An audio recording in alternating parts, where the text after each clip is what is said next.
Recently, I had a client ask me or stated that she had read that the ketogenic diet was the best diet if you had cancer. And she was asking me if that was true. And although I have read and I know of cases where the ketogenic diet has helped people with cancer, there's a lot more to the story than just that one article. And so I wanted to talk a little bit about diets.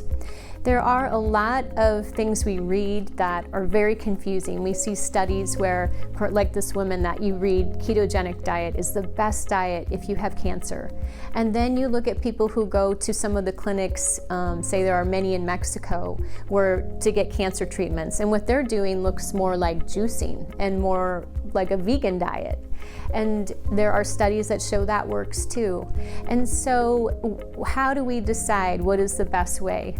And really what I've learned throughout the years is there's complications because it comes to one, the health of your gut flora and what you can digest effectively, and also just what works for you mentally as well. If you really don't want to be on a ketogenic diet and you don't like the foods that involves, and you feel you have a negative association with that, versus if you were doing juicing and you felt good about that and that resonated with you, you're always going to have a better result with the one that resonates with you.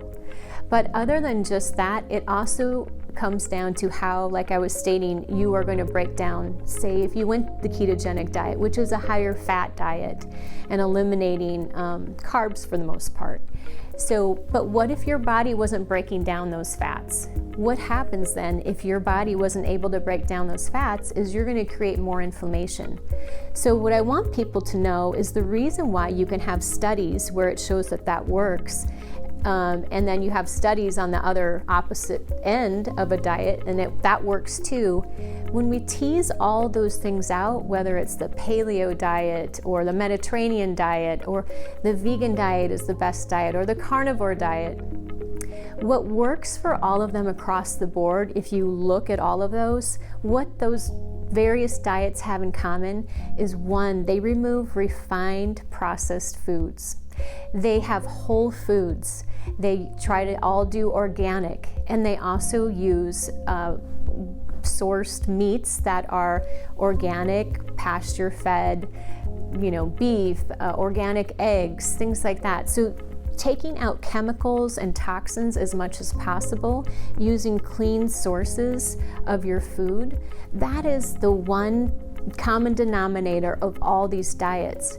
So again, it comes down to eating real foods for your optimal health, minerals, nutrients that come from real plants and vegetables is going to be the best. If you have any health concerns, we're happy to help you at the Okoboji Wellness Clinic.